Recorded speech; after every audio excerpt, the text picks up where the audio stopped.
All right. So welcome to the March 2026 Epi meeting.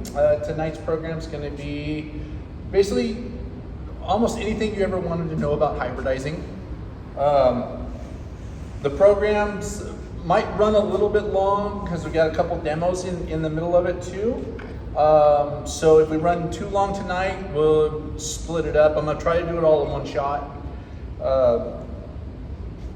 During the presentation, if you got any questions, just holler out.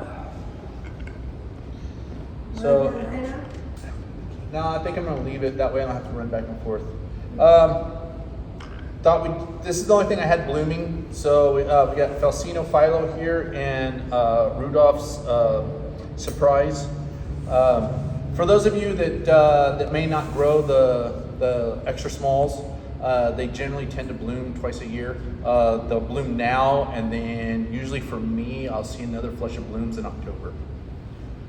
So, we'll get to the. So we gotta remember how to use the clicker.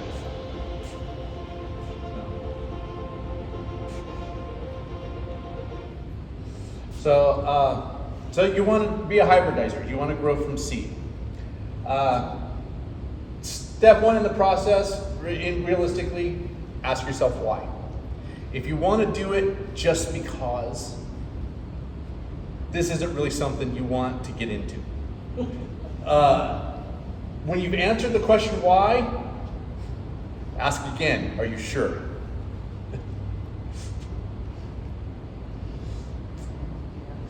So consider these factors.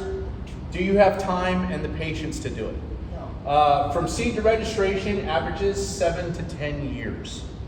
So there is a lot of time invested in growing epiphyllum from seed. So I generally, for the average gardener, we just don't ever recommend doing it. Do you have the space? One seed pod can have well over 100 seedlings. The seed pod we're going to show you tonight, this small one right here, probably has 100 to 200 seeds in it.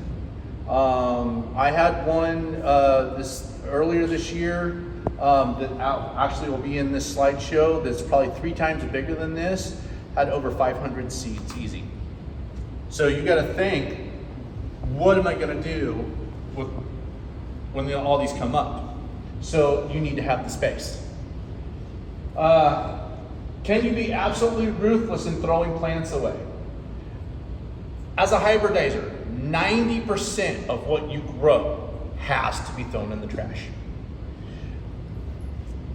If you're not the kind of person who can throw plants in the trash, whether it's pretty, it's beautiful, don't ever start this. Because you're just going to be inundated with plants that are useless to yourself and the community. Time. Why so much? From seed to the first bloom, at best is 3 years.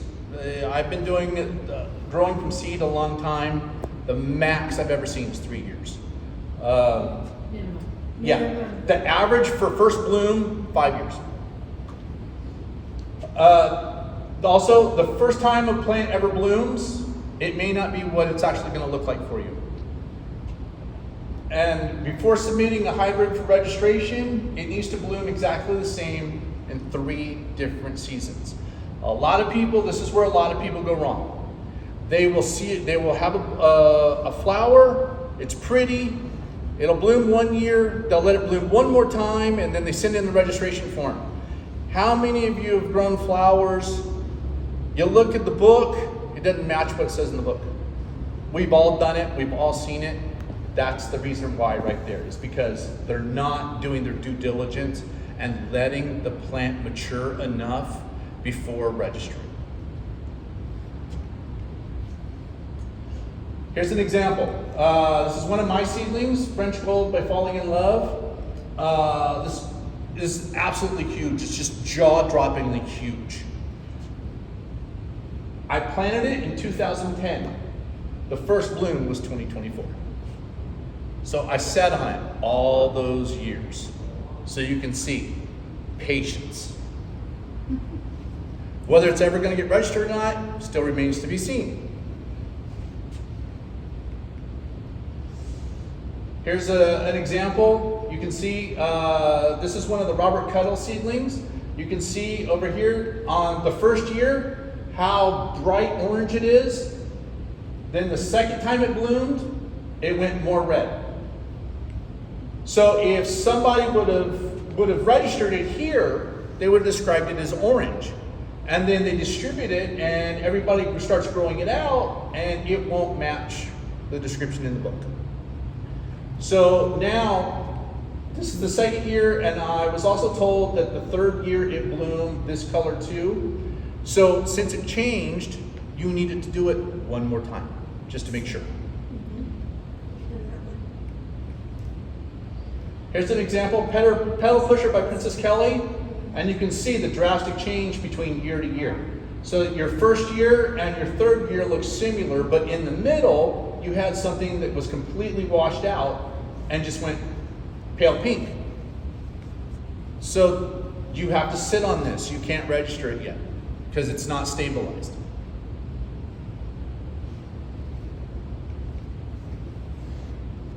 Space, the final frontier. Well, when it comes to these, not exactly. So this is the seed pod I was talking about. This is what you start with, and you can see that's over 500 seeds right there. That turns into this turns into that. Then you end up with this, and if you keep moving them, they're going to go to here. So you can see you have to have space. If you don't have space, don't even start. And your seed pod already had grafted. Yes, it did. That's correct.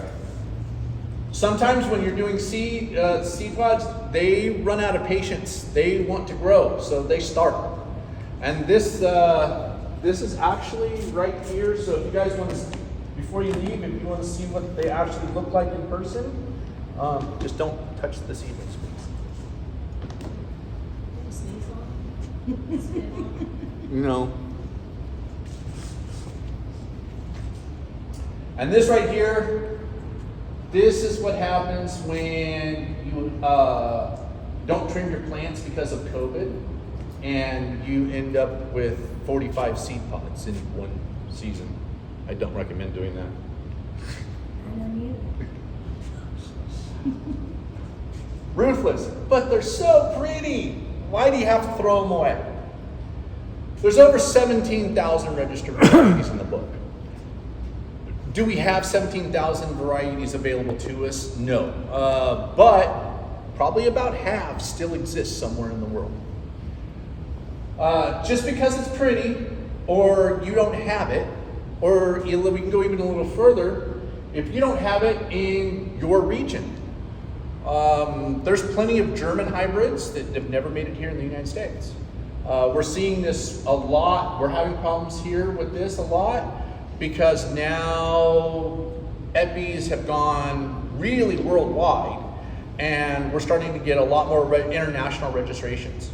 Well, in certain areas, these are all new to them. They haven't experienced epis like we have. The problem with that is they think something like Padre or Flirtation is fantastic. So they'll grow something out and they want to register it, but it's something that here we've got it already. So just because you don't have it in your region necessarily isn't a reason to register a new hybrid. If the hybrid exists, we don't need another one, even if it's not in your region. Hybridizers who are not steadfast in the resolve to discard 89% of what they grow are really doing a disservice to the epiphyllum community. With so many registered and so many available, you have to be very picky about what you register. It's not from the days like Fort and Obar where there wasn't a lot around, so they basically registered everything that bloomed. And nowadays, we look at some of those blooms and we're like, this isn't worth growing. you can think, if you're going through all the trouble of doing this for so many years, this is your legacy. This is going to be something that lives on past you. You don't want it to be junk. You don't want it to be something that somebody looks at and goes, I don't want that. You want it to be spectacular. You want it to be good. So you have to be very picky about what you register. Unregistered seedlings must never be distributed in any manner. No giving it to your neighbor or grandma just because it's cute and pretty. When people do this, it dilutes the epi population. We already have a hard enough time IDing flowers. If you pass out unregistered plants and they start blooming for people, those people 10 years down the road aren't going to care that it's not a registered plant. If their neighbor then wants a piece of it, they'll pass it around. Then that person passes it around. And pretty soon, 10 or 15 years down the road, we now have another flower out there that has no ID, nobody's seen it, we can't name it, and it just ends up being another Noid. So if you're going to do this, you have to absolutely throw stuff away. You cannot pass it around just because you don't want to throw a cute flower in the trash. If that's what the way you do things, then I just don't start it in the first place. So in 1982, clown was unique. First of its kind, never seen anything like it before. Went gaga. It was the #1 epi in the entire world for about 10 to 15 years. 2026, not so much. Anybody have any idea what any of these are? Everybody should be out there.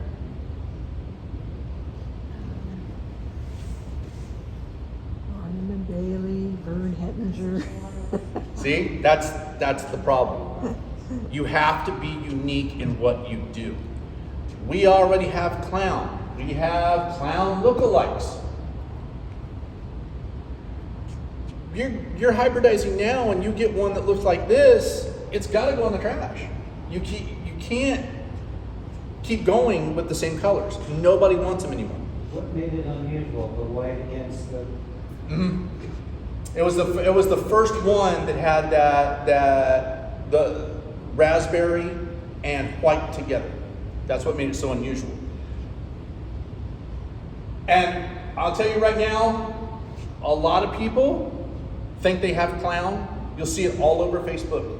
I see it all the time. Oh, look at my clown, look at my clown. No, it's bumpkin. Or it's pierrette. Or it's trapeze. It's not clown.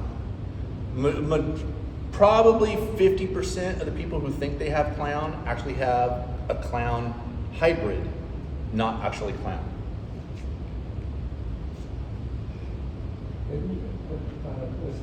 What was it, Flagship?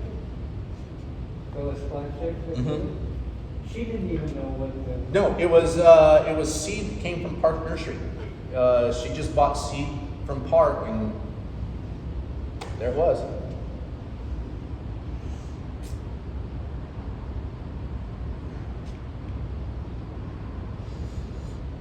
So here's the test for you guys. If you were growing from seed right now and you had these bloom for you this year, would you register them? You have to be 100% honest to you know. See, they're already out there, so if they bloom for you and they look just like this, there's no reason to register it. They already exist. So, Beth, how's that new seedling look compared to?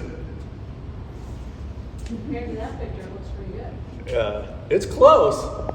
I The think. petals are very much more narrow, it's much more orange. Yeah. So now the one caveat Beth and I talked about this a little bit earlier. So I don't know how many of you tried growing starfish, but it's difficult to grow. It basically has this like pencil thin growth, about as big as my pinky finger is about as big as the growth usually gets. So it can be quite difficult to grow. So if you say you crossed with it and you crossed with something that grew better and you've got one that looks almost identical, but boy does it grow fantastic, then you might want to consider, okay, hey, it's improved, the growth of the plant's better, so it might be something worth introducing in something registered.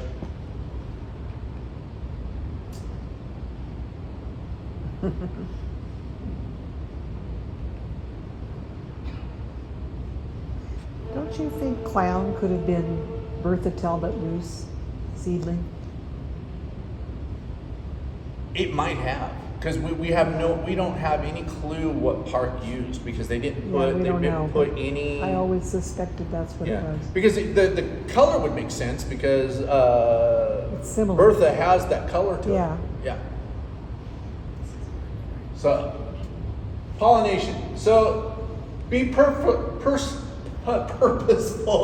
in what flowers or plants you choose. Never cross with something that's unhealthy, and absolutely never cross with a plant or a flower that's virused.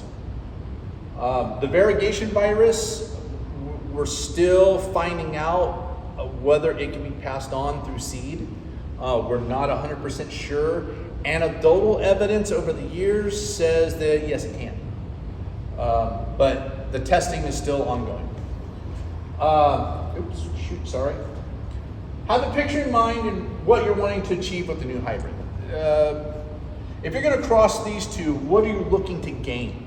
Because if you're just going to cross and you kind of end up with the same kind of flower, you're just going to have that much more you're going to have to throw away.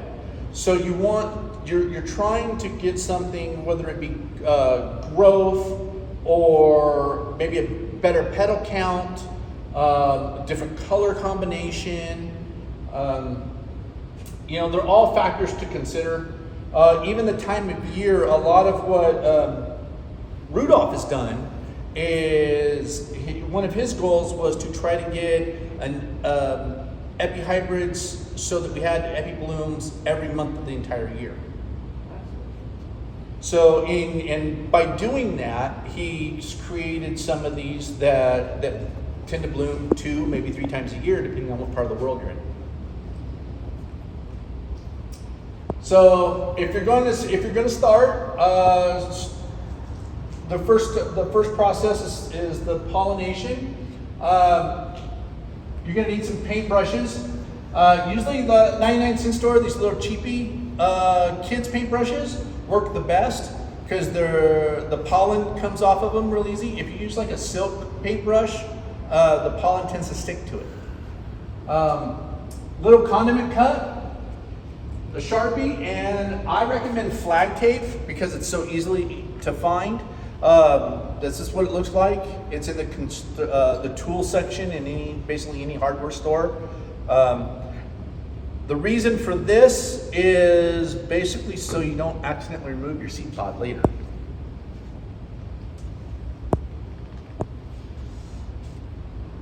Couple helpful hints and some practices. Pollen can be collected in any time and used in the same season. Right around 6 months is about max. Refrigerated or not, the longevity is about the same. Keep pollen in a sealed container. Store in a dry area, preferably dark. If it gets sunlight, it's going to degrade faster.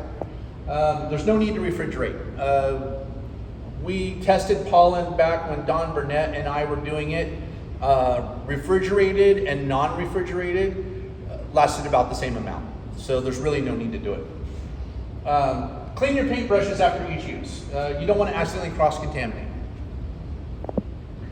Mark your crosses immediately. One thing to note, the seed parent name is always listed first when you're writing down your crosses. Flag tape.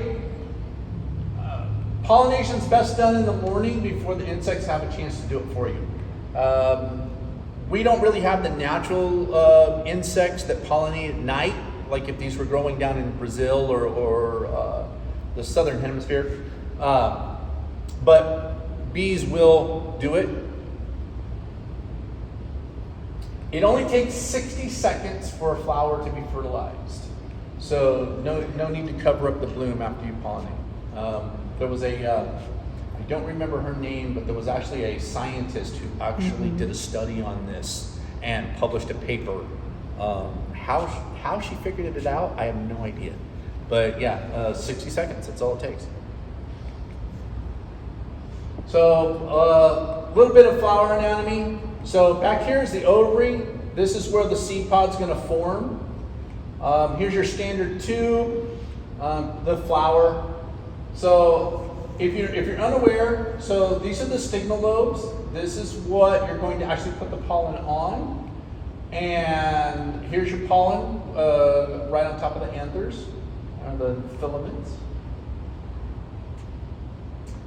And when you're getting towards the end and you're going to start filling out the paperwork to do this, you'll see that these are going to be called your inner petals. This is your second row of petals, and these at the back are going to be your outer petals.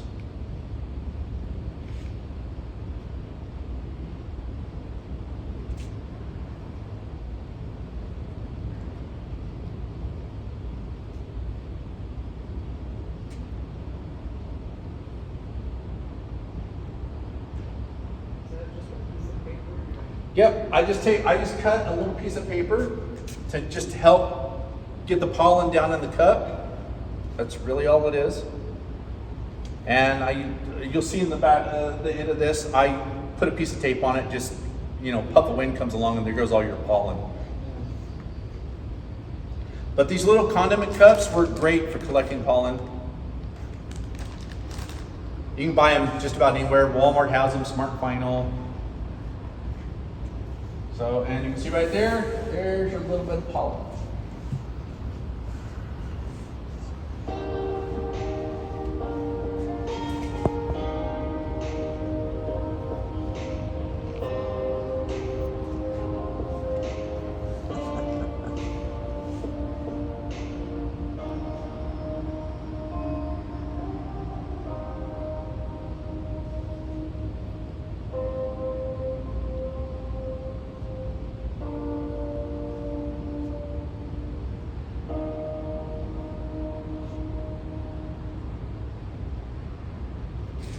And that is right here.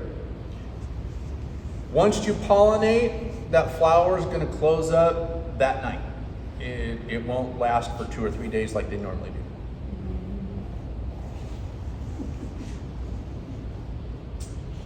So was your cross successful? In 5 to 10 days, you're going to see the ovary start to swell up.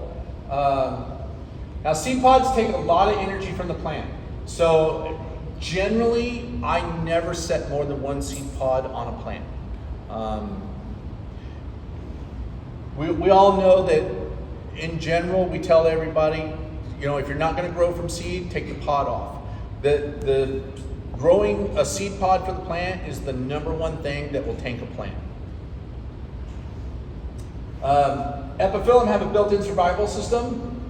If the plant doesn't think it can support the fruit, it'll abort the pod. There's nothing you can do about it. If it doesn't want the pod on there, c'est la vie. The pod will need to ripen before you pick it. It can take anywhere from 3 to 5 months. Not all pods turn red. Majority of them do. They're ready to harvest when they're kind of soft to the touch.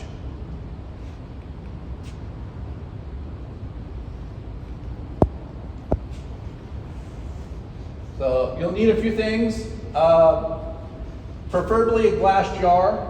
I recommend glass over plastic.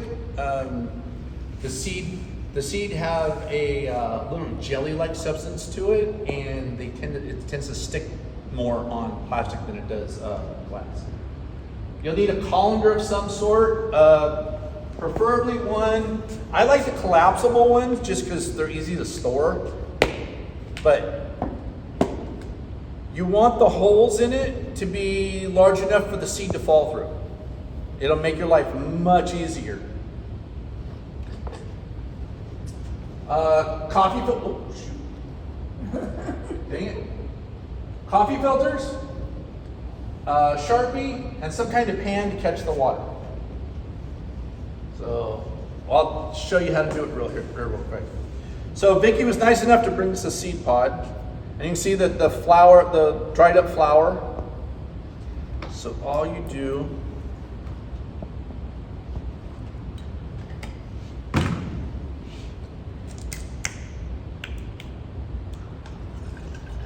normally you're going to do this at the kitchen sink.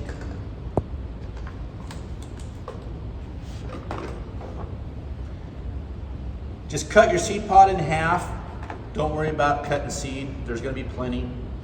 And boy, so that little tiny seed pod's got all that seed.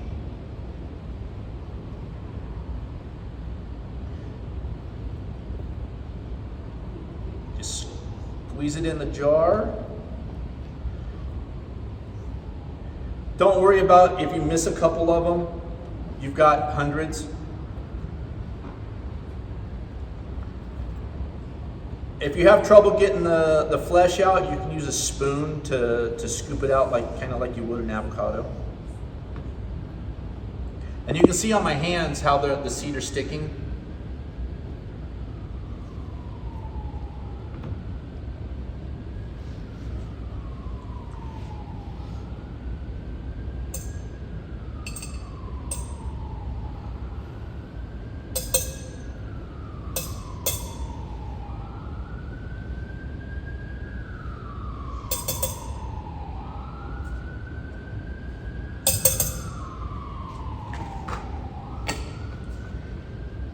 And then give it a good shake.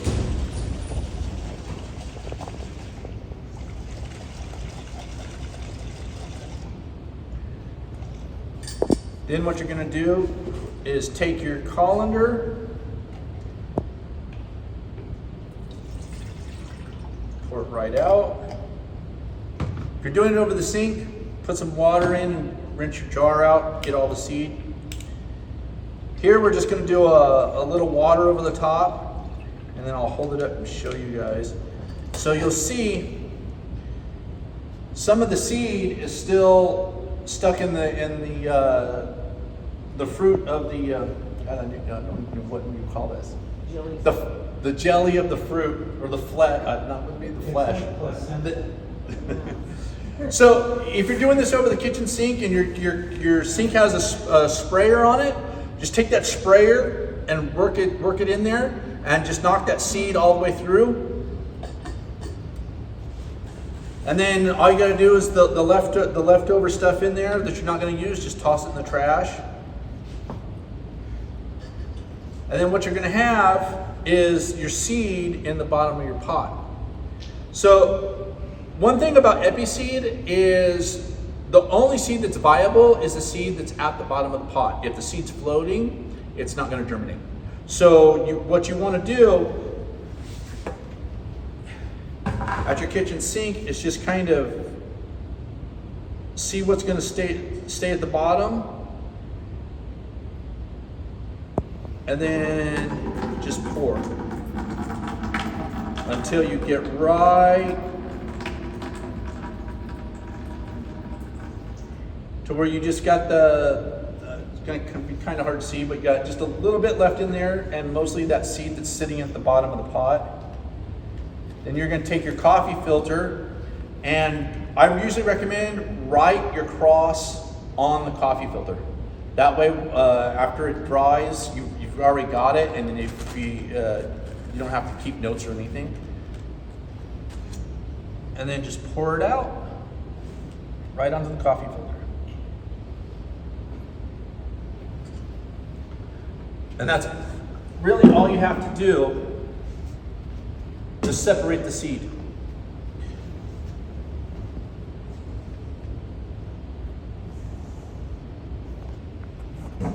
So now that you have seed, and you saw them stick to my fingers, if you try planting right away the mucilage, which is the gel-like substance that surrounds the seed, In nature, that is on the seed to keep the seed hydrated and to help it stick. It's so when it drops, it sticks to the soil and stays on the soil. On Patterson used to keep it in that and just smear it over the planting mixture. It's one way to do it. For me, it sticks all over everything. I wouldn't want to do it that way. So why do so much work? That's what he did. So I recommend let your seed dry out for about 3 days. After drying, you can move on to the planting process, or you can leave the seed on the coffee filter and store it in a sealed container. Shoot, I got it wet. Basically, this is some seed that I put on a few days back. You can just leave it on the coffee filter, seal it up in a container, and it'll be just fine for about a year. So, yeah. I know I put that somewhere in here. There it is. So, generally, seed can be stored for about a year with no noticeable loss of germination. After about 2 years or so, you see a pretty good drop. If it's 3 years or older, I wouldn't even bother. Galen had some seed that he kind of forgot about, and it was about, I want to say right around 5 years old, and he tried planting it, and like 1 or 2 came up, and that was it. So after about 3 years, I would just throw it away and start over.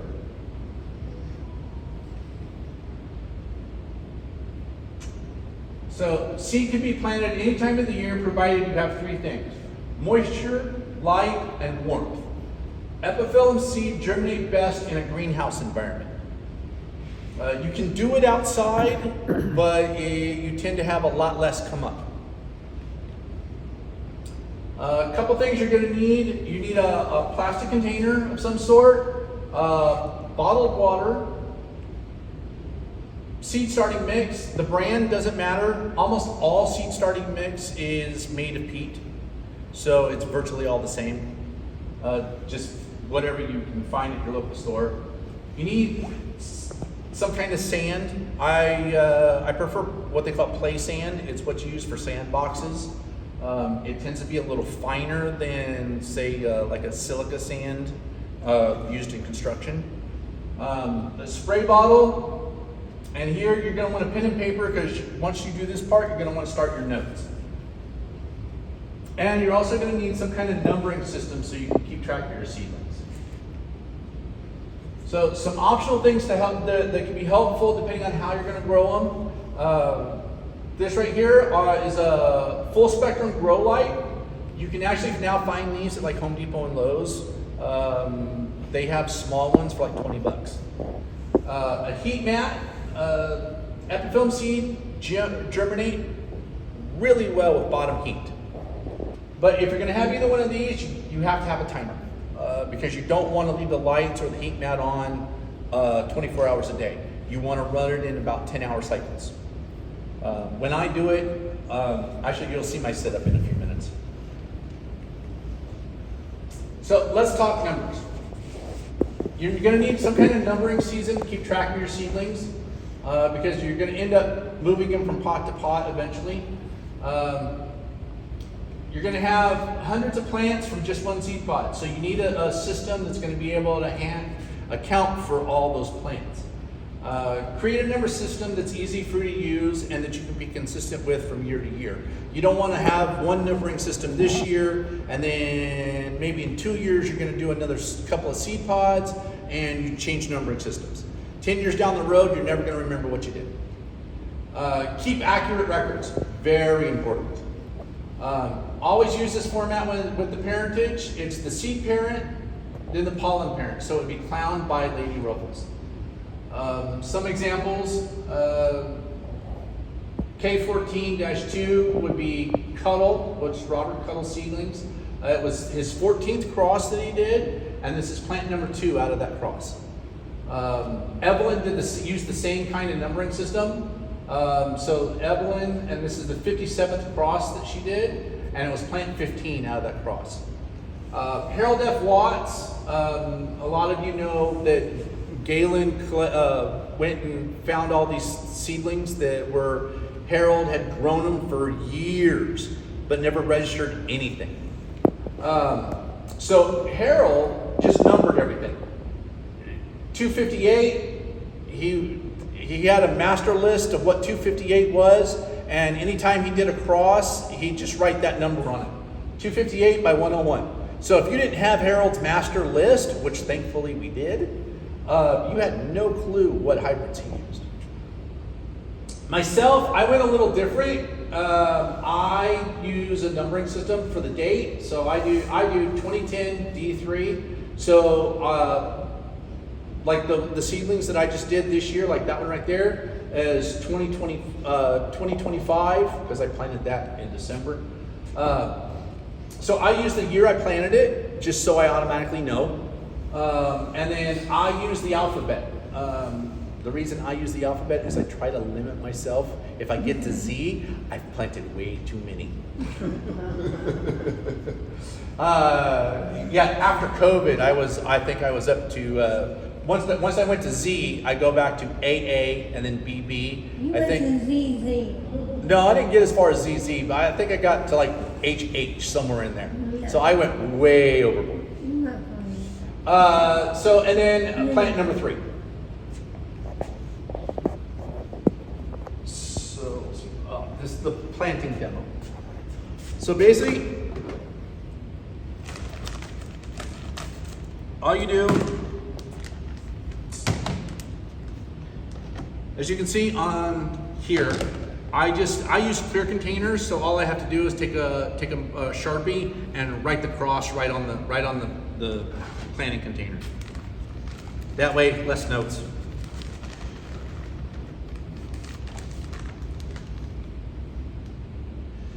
You want about 2 inches or so of starting mix. One thing to note about seedling mix is it's almost always dry. And really you would like to have it moist before you start doing this, but in this case it really wasn't possible. So basically all I do is just add some water.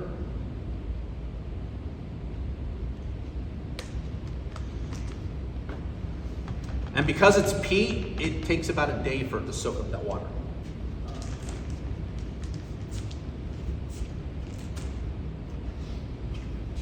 Most seed starting mixes already have a little bit of fertilizer in them, so you don't need to add fertilizer.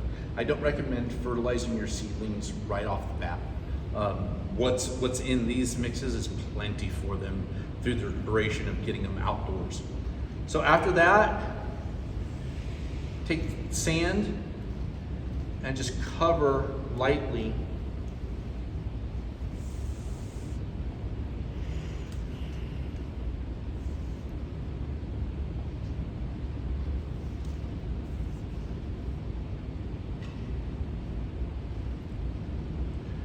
You don't want too much, but you just want to get that soil just covered.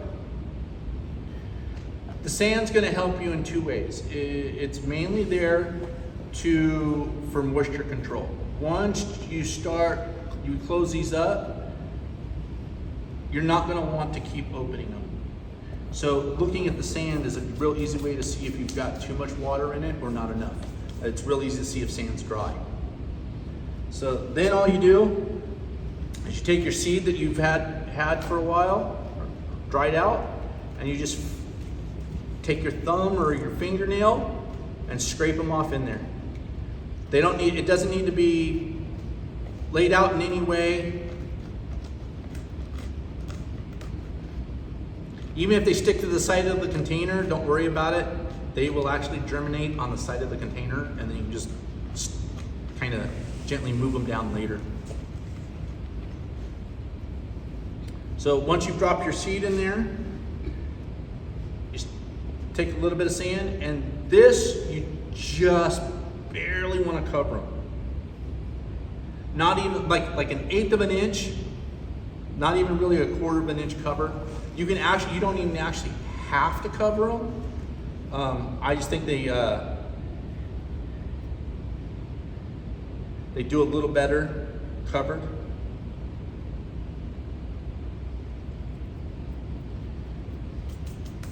And that's all there is to it.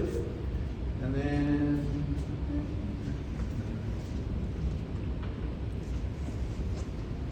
if for some reason your sand is on the dry side, just take a spray bottle, bottled water only.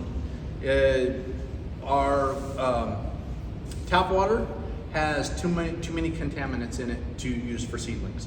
The biggest problem, and I'll show you here in just a minute, but if you need to spritz it a little bit, just give it a light little mist. From this point forward, you are not watering these ever. Seal it up, you're good to go. There it is.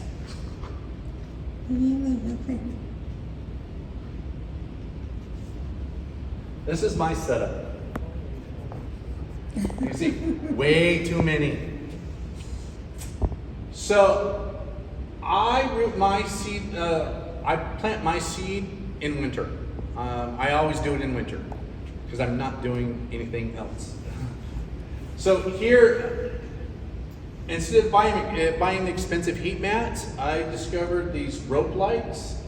You can buy rope light, and then I just run some 1x2s along underneath it, and the rope light runs underneath it, and it's all set on a timer.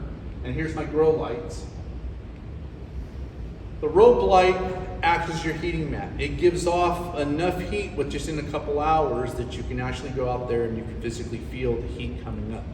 So it gives off just enough heat, kind of like Christmas lights do. If we're here in California, we're going to get a frost, and you have those old C9 Christmas lights. You run strings of Christmas lights through your epis, and they give off enough heat that your epis are fine.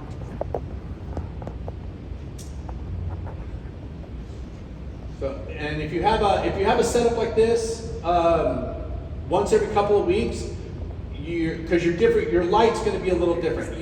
From grow light to grow light, even though they're supposed to be identical, you can tell by looking at them. Some are a little brighter than others, and this side may get a little more light than this side. So every couple of weeks you rotate.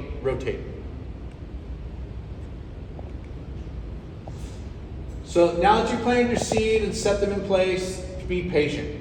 Germination can depend on a lot of factors. The weather, what time of year you're doing it, how much moisture you have, the crosses that you made. Some crosses don't like to come up right away. Some do, like the seed pod for Spice Taquan and Major Tom. It didn't want to wait. They started growing right out of the pod. Rule number one, you're going to want to remember this because everybody has that Mervyn's. Remember the old Mervyn's commercial? Open. Don't keep opening the lid. Every time you open the lid, you're risking contamination. In about 3 days, check for condensation on your lid. If you don't have any condensation in about 3 days, it might mean that you're a little too dry. So at that point, you're going to have to add a little moisture. Spray bottle again, bottled water. Just give it a little spritz, just so the sand just gets a little damp. When they sprout, they're going to look like this right here. These little itty bitty suckers. Once they start, the seed may continue to sprout for several months. About once a week, check for moisture. Basically, all you're doing is looking for that condensation.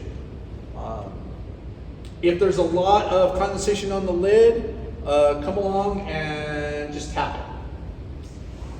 And this will drop it back down into the soil, and you're just starting the cycle all over again. You know, it'll evaporate up to the lid, tap it back down. You've done your watering. Check for dryness. If they're too dry, you'll have to mist with bottled water. Check for too much moisture.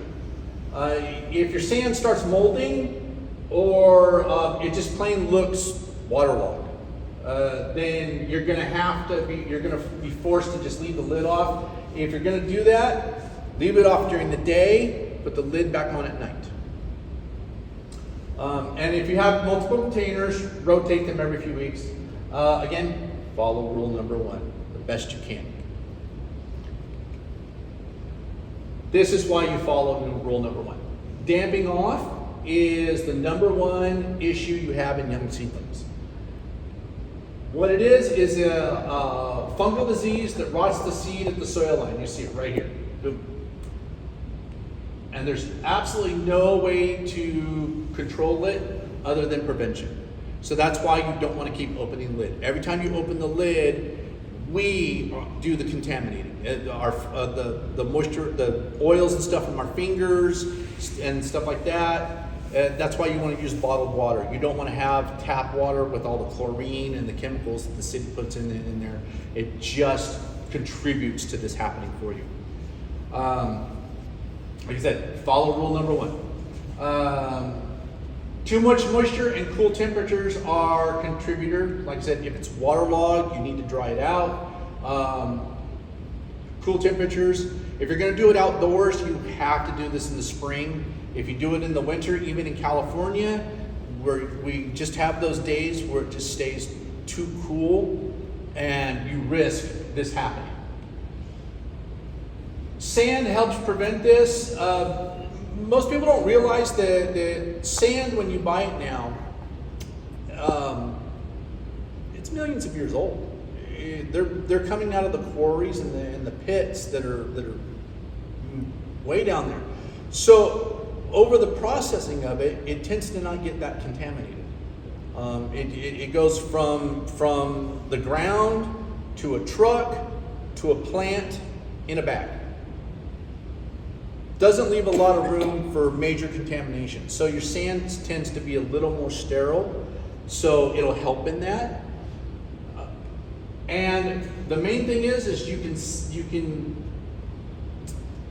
real easily see if sand is too wet or too dry.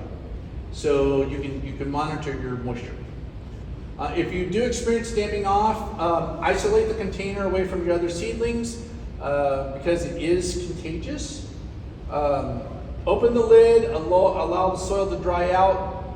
If you've got a bunch of seedlings up and like half the box is dampened off already, throw it out. It's just not worth fooling with.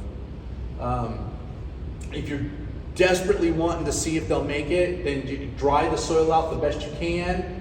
And once it dries, replace the lid and just hope that they push through and a few survive. A few months later, that's what you have right there, those little jewels. So once they get to that size, then you can start moving. You can pot them up and move them outside. When you're removing the seedlings from these kind of containers, whatever container you're starting them in, don't try to untangle them at that point. You want, if they pull up in a clump, leave them in a clump. They're too delicate at that point. The roots are too fragile. If you try separating them, you're just going to end up, what little roots you have are just going to end up falling off, and your seedlings are probably going to die. So pull them up in clumps. Gang rooting is optimal just because they take up so much space. Never let your seedlings, once you put them outdoors, never let them dry out completely. Survival of the fittest. You're gonna have these for a long time. Let them fight it out. If some grow like this and then others kind of just are weak, don't worry about it. Just survival of the fittest. They can be grown out to bloom just like this. Or you can start separating them as the strongest plants make themselves known. You're going to see, obviously this is much stronger than what this is. Don Burnett used to put his in a flat just like this. He'd fill this full of soil and he'd stick all his seedlings from one cross down in the flat. He never moved them until they bloomed. Once it bloomed, if it was a keeper, then he'd pull it out. If it was junk, he'd pull it out, throw it in the trash. But that's where he left them until they bloomed. So it really depends on just how much space you have, whether you want to start separating them. You can see, and right here it is. This is, I think this was like somewhere over here. I don't think so. This is the mess you're gonna have. That's So, not even close. so at this point, you care for them like you would any other epiphyllum plant. You water them the same, you fertilize them the same. Weed growing plants can be called at any time. If it's just growing horrible, pull it out, throw it away. Get it. Don't worry about trying to take care of something that's growing bad. You have hundreds. And again, throw them out. Do not pass them along. Don't pass around unregistered plants. You also don't want to pass out, if you've got a weak looking plant, you don't want to give that to a neighbor. Why? You've got tons of beautiful plants. Just give them something healthy. If you're trying to get them interested in growing what we grow, give them something that's going to be successful, not something that's going to end up in the trash.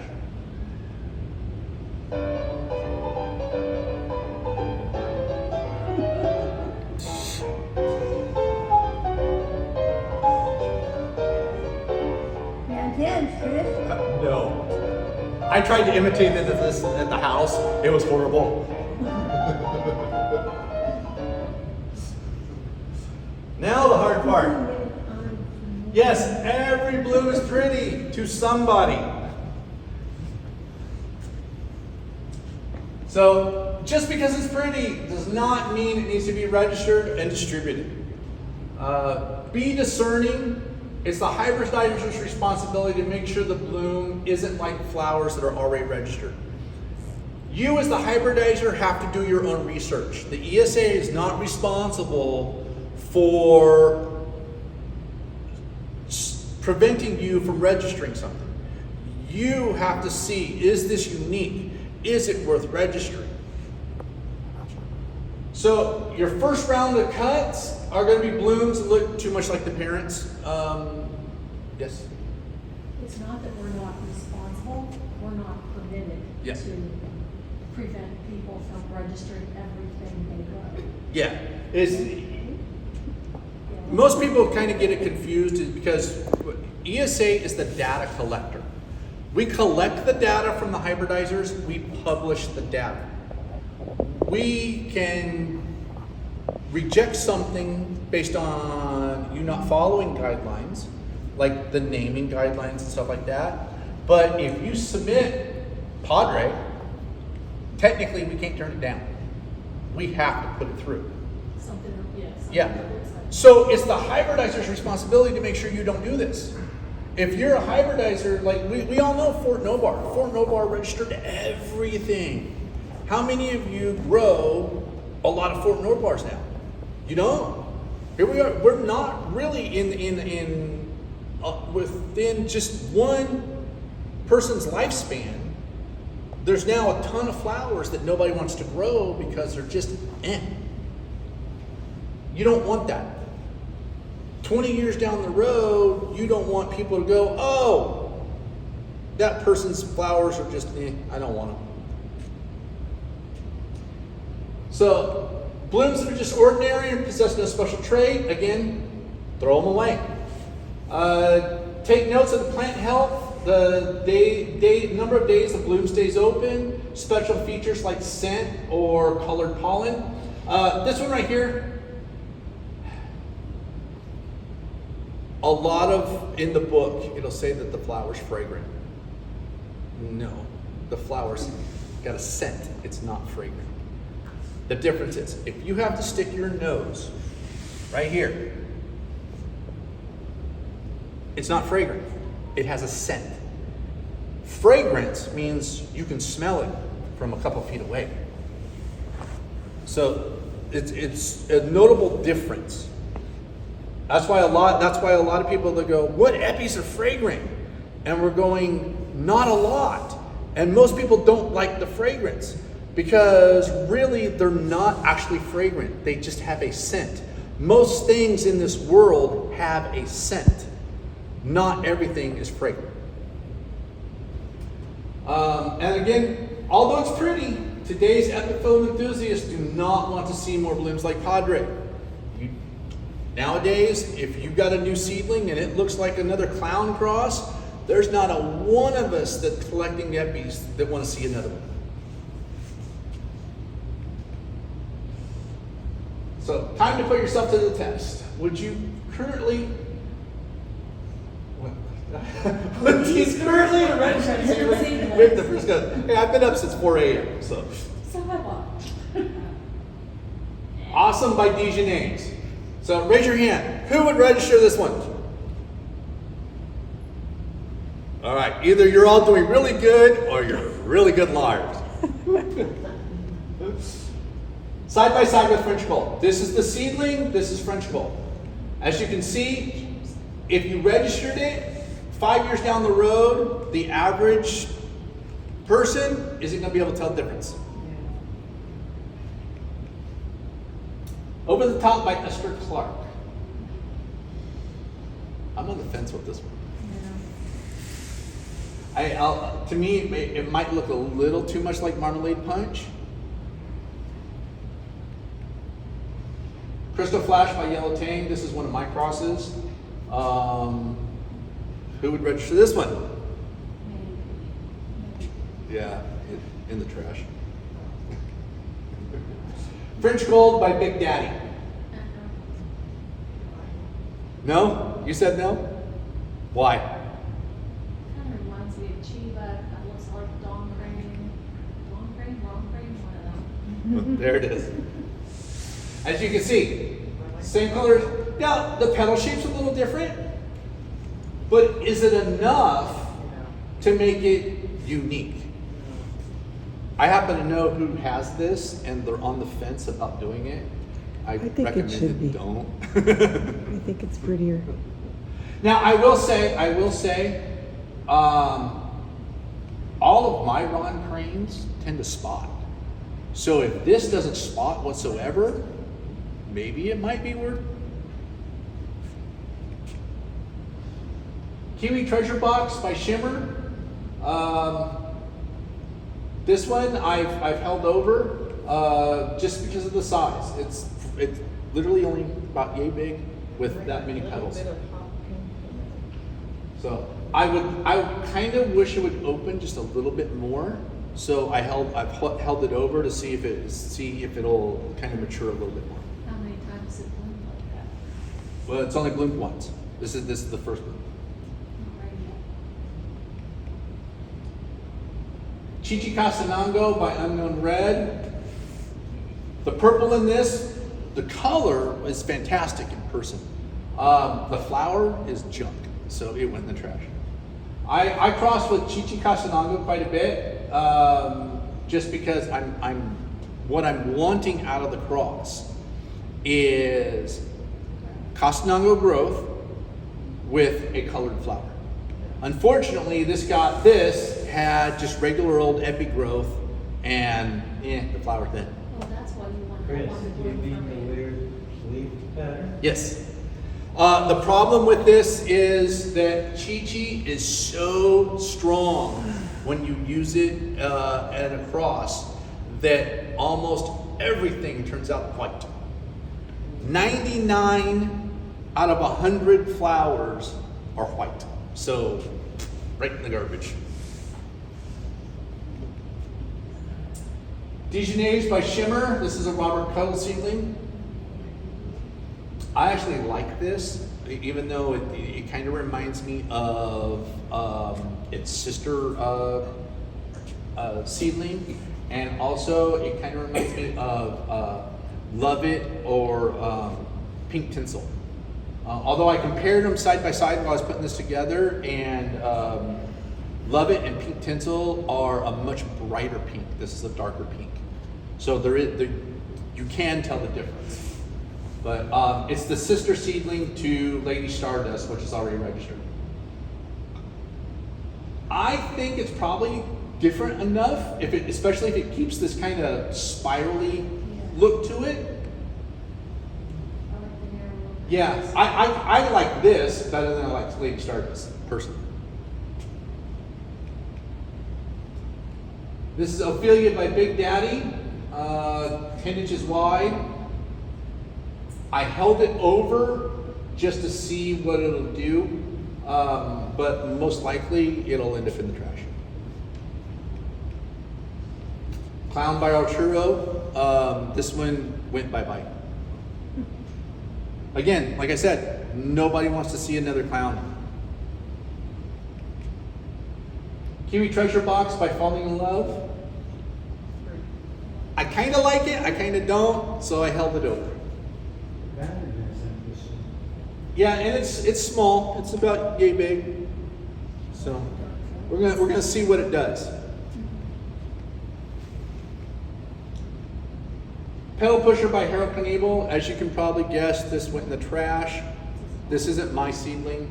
The reason I put this one in though is to show you a bad flower is just a bad flower.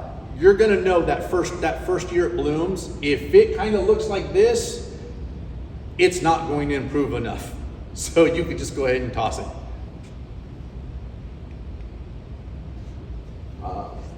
So these are from the exact same seed pod, and you can see the difference. We got one that looks another clown look-alike, and then something that's reddish orange.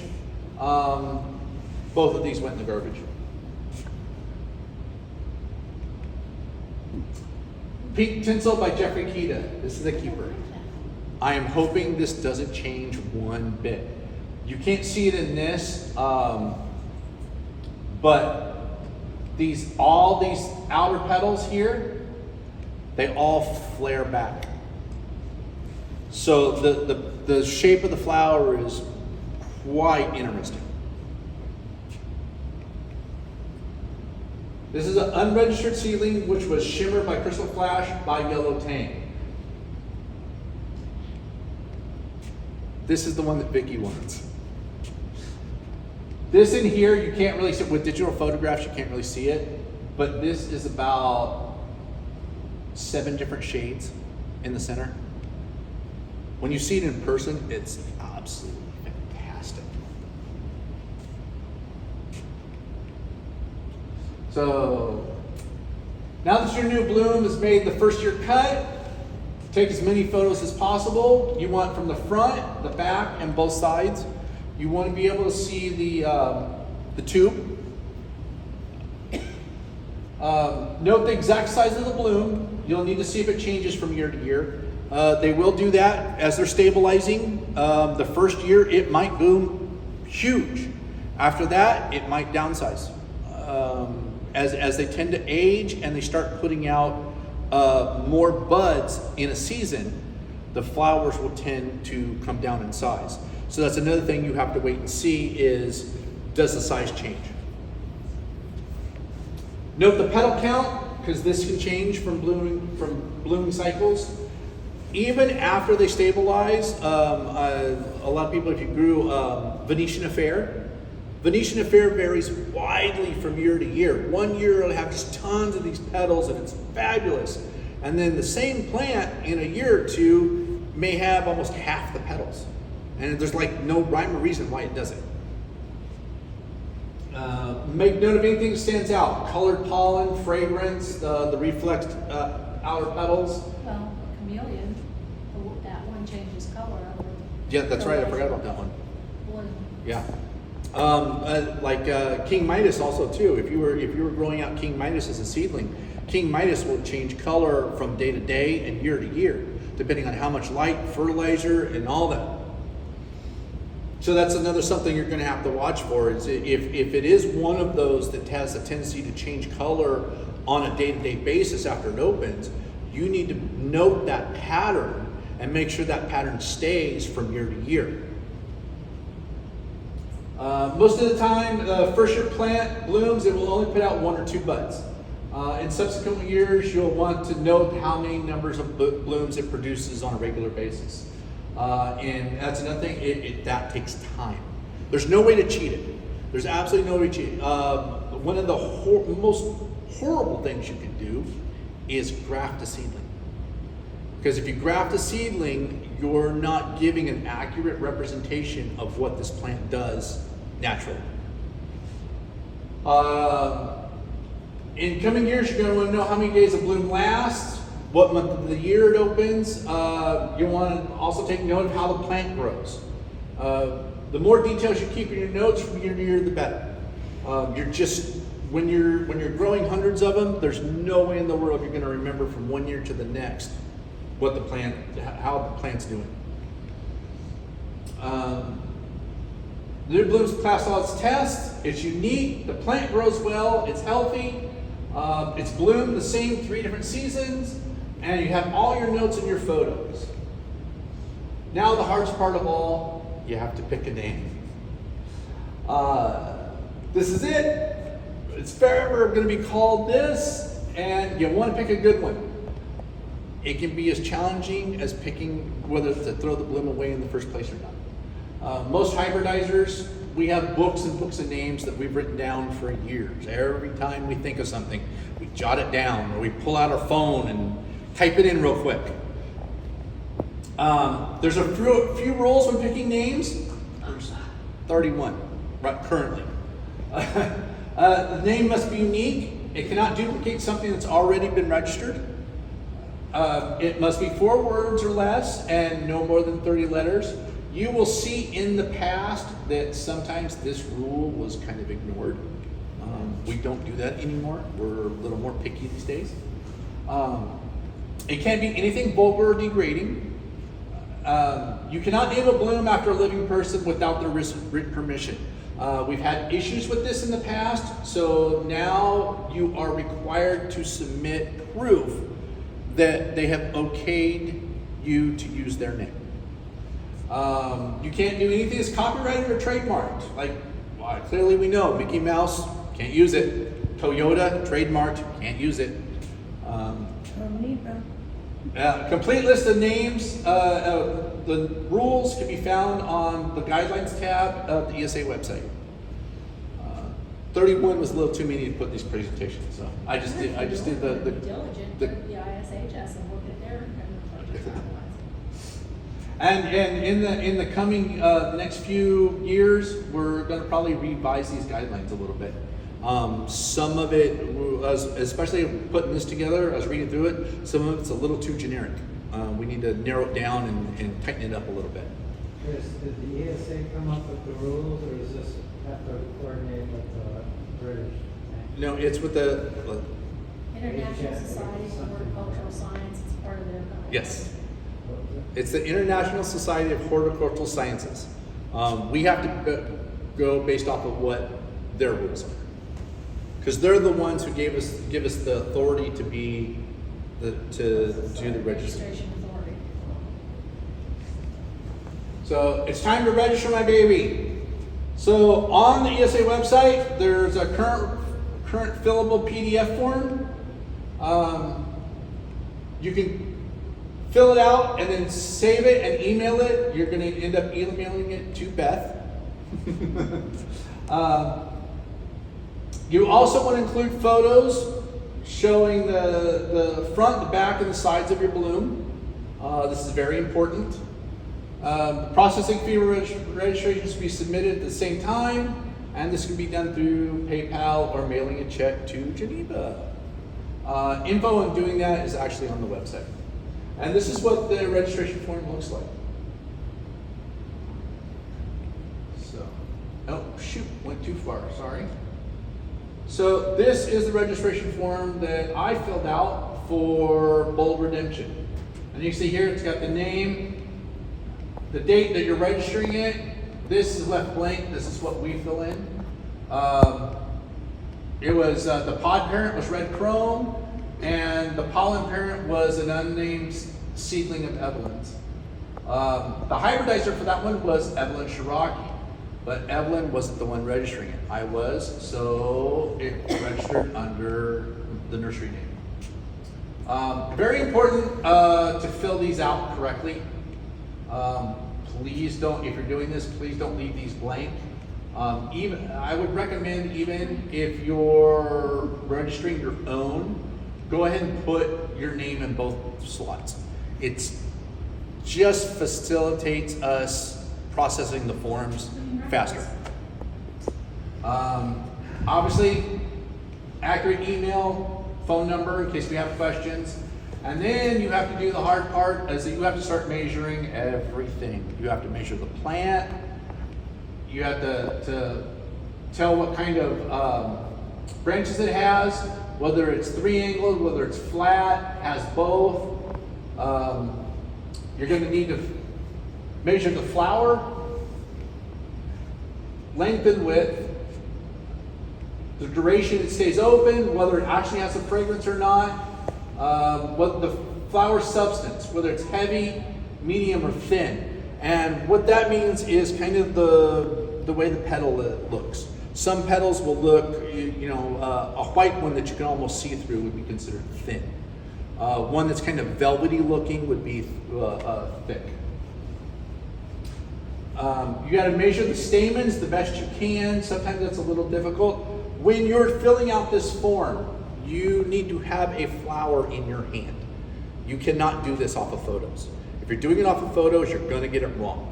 You get it wrong, we put it in the book. 10 years from now, somebody's growing the flower. They're going, hey, this looks nothing like what's described in the book. Happens all the time. Because in order to measure this, like the stamen, in order to measure the stamens and stuff like that, you're going to need to tear that flower apart.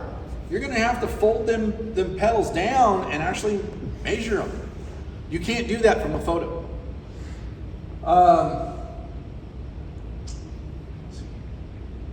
You're going to need to know whether it's like cup. Most of us understand cup and saucer or funnel form. Funnel forms like this. Cup and saucer looks like a cup and saucer. Then you're going to the overlapping wheel form, single, loose, double, irregular. If any of you grow tassel would be considered irregular because every time it opens, it's just all over the place. Then your petal shape. Sometimes this can be a little tough. Again, pull that thing apart, put it on a piece of paper, draw an outline of it. Show the outline, see which one it matches too closely. There you go. The petal edge, whether it's serrated or flat. The petal texture. The petal tips, this can be very important right here. A lot of times when we're IDing blooms later on, this alone can tell us whether it's right or wrong. And then down here, your petal color, you're basically going to try to describe it the best you can. Sometimes you're going to have, like here, your inner petals may be solid, and then your outer petals may have mid-stripe on it. So you would need to describe that, both different kinds. And here's the one of the most important parts, your flower description. The flower description you put here is generally the description that's going to end up in the registry. So if you flub this up, or you just put, oh, it's red, it's orange. Well, okay, so are 900 others. So how are we going to tell it apart? So you want to be very descriptive. The more descriptive you can be, the better. In the past,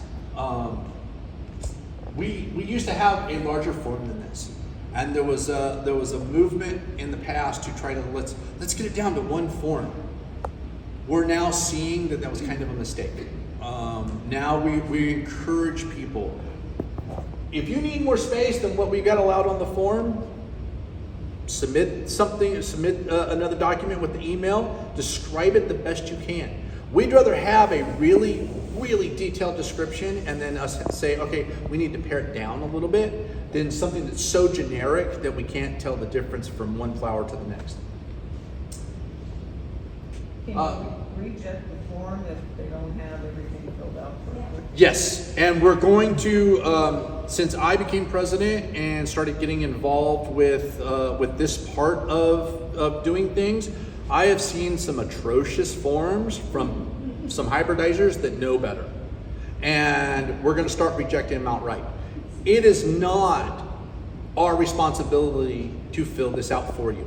Do they forfeit their payment? Yeah, we've also encountered that. We're going to The fee, the processing fee is just that. It's a processing fee. If you submit the form and we have to go over and look at it and say, hey, you missed filling out half this information. We process the form. That's it. Your fees, we send it back, it's rejected, you gotta submit it again, pay again. So it's best, just do it right. The form's not hard. And we're here to help. If you're doing it the very first time and you're unsure, shoot us an email. We'll walk you through it. So, because ultimately we want it to be accurate. We've seen way too many in the registry over the years where stuff just isn't accurate. It's not right. The sizes of the bloom's not right. The description's so bad that we don't know what it is.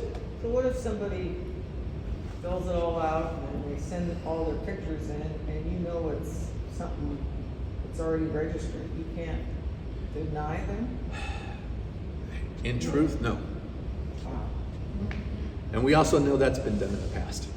You need to be more like the Rose Society or Well, see, the Orchid Society. roses, last time I checked, now this has been many, many, many years ago, but it was $800 to register. I know. That's why you see most roses, like Jackson and Perkins makes a new rose, the sucker's trademarked.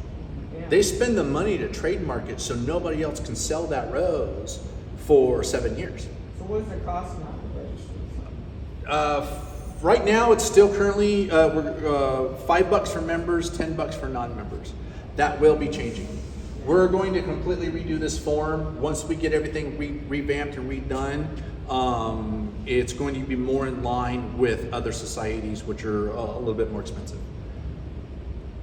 It's not going to be extravagant. We're not going to jump to $50 or anything like that. But realistically, $5 is too cheap.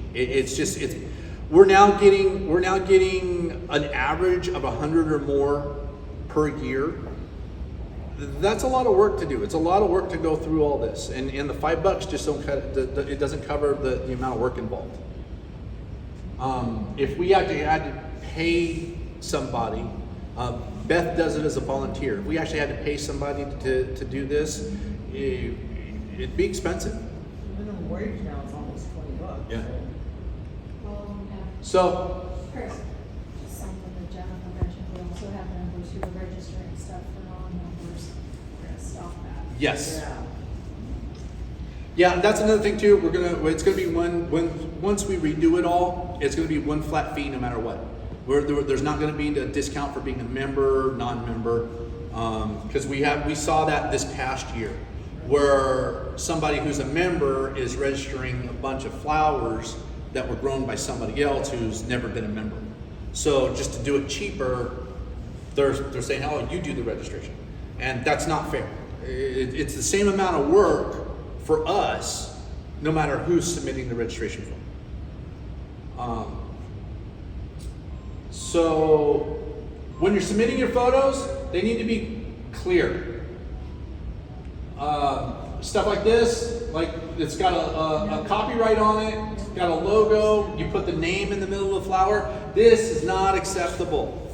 We will be rejecting these from now on, now that I'm in charge. This is not acceptable. The photos that you submit for the registration become property of the ESA. They are going to be used for identification purposes later on if we need to ID the flowers. And published in the bulletin and things Yes. like that. If you do this, we cannot ID a flower. Sometimes the very thing that we need, you've covered up. Or if you do this photo that's so shoddy, it looks like you did it from a digital camera from 30 years ago, it's not going to help us ID the flower. A photo of So you got to remember, this is a legacy. This is something your name's going to be attached to. You went through all the work of growing this out. You want it to live on past you. So do it right to begin with, and you won't have that problem. So right now, they just have to pictures, they don't have to send a cutting. No, we don't. That's never been something that's been done. Just because, like if you were in the Netherlands and you're submitting a registration, the chances of getting a cutting to us would Yeah. be nigh to impossible. So that's not something, and I don't think, according to the rules, we could even require that. And I don't think we would want to either. It'd just be so, it'd just end up with so many different plants. We just wouldn't know what to do with them. Here, you want one with the side. We need to see what the tube looks like. Sometimes IDing a flower can be, the tube alone will tell us. Because tubes, sometimes like with Bold Redemption, the tube's relatively straight. So if you get another flower that looks like this and that tube is all curled up, then okay, now we know the difference. We can, yeah, short, long. We don't require it, but again, being a good hybridizer and you're wanting this record of note, give us a size reference. That way we can tell. You know, just looking at a digital photograph, sometimes it's hard to tell whether a plant's a medium, a large, extra large. So give us a size reference. It just helps. All that data that will be stored for later on purposes. When you're dead and gone, your legacy is going to live on through this. So the more information you can give us, the more accurate the information, the better. That's it. So thanks to Jerry Moreau for lending his photos for this. Who is that, Chris? Who are your assistants? This is Domino, and this is Oreo, otherwise known as Double Stuff, because she's now fat. Yes. Yeah. These are our COVID cats. They showed up during COVID when everything was closed. So we had no choice but to keep them. And this is what happens to every single pizza box we bring in the house. For some reason, our cats love pizza boxes. Don't know why. Warm pizza. Yeah, we have to watch that. The pizza has to be set over on the counter that the cats can't get to, because if we set the pizza box and they can get to it, we will turn around and somebody will be on it. They'll flop. So. Maybe it's because it's warm. Yeah. Well, they do it even when we've emptied the pizza box out. It goes to the washing machine, and somebody will lay on it for a couple of days until they start scratching the heck out of it, and then I'm like, all right, that's enough. Go in the trash. My cat will just eat the box. Like a cat perch, a little. So. All right, that's it, folks. All right. Any questions? Good job, good job. Good job.